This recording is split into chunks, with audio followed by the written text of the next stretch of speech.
Pricing stocks, I think most of you already have an appreciation for. But the reason I want to spend a little bit less time on stocks and more on bonds is because from the grand scheme of things, the stock market, while it's a very important part of capital markets, it's not the only part. And in the end analysis, it may not even be the most important part. And here's a simple illustration of why I think that.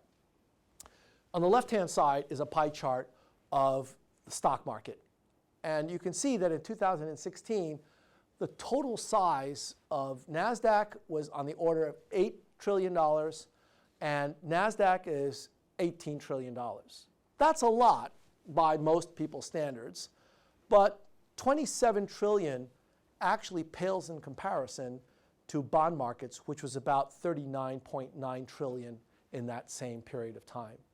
Bond markets are just so much larger. For example, the market for corporate debt, just corporate bonds, $8.3 trillion. That's larger than all the stocks on NASDAQ. These are just corporate bonds.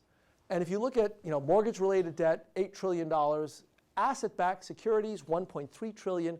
These are tremendous numbers, and these are just amounts outstanding. If we look at how much equity is being issued and how much debt is being issued, you'll see an even bigger comparison between the two. So true IPOs, that is IPOs of things other than ETFs and closed-end funds and so on, real companies, true IPOs, in 2016, we had $17.8 billion of IPOs. That's a lot of money raised.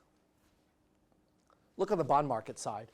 Corporate bonds issued $1.5 trillion in 1 year. 17 billion versus 1.5 trillion. It's just an enormous difference in magnitude. Now, they're not necessarily comparable in the sense that equity markets are a lot more risky. So when you issue equity, you're selling people a piece of the future. It's permanent capital. You get to keep it, do what you want with it. If you lose all of it, I'll be sad, but I'm not going to sue you unless you did something illegal. But I know that a company can go under and I can lose everything. So there's a lot of value in being able to issue risky pieces of paper like equity. $17.8 billion is a lot. But $1.5 trillion is even bigger. And if you can use part of that to access it for drug development, it's a game changer. And so the question is how we do that. And we're going to be taking that on in a number of different classes here in this course. I want to challenge you to think about using the fixed income markets in ways that it's never been used before. So we are talking about changing the way the industry operates. It doesn't operate in the way that I'm going to describe in a few lectures right now.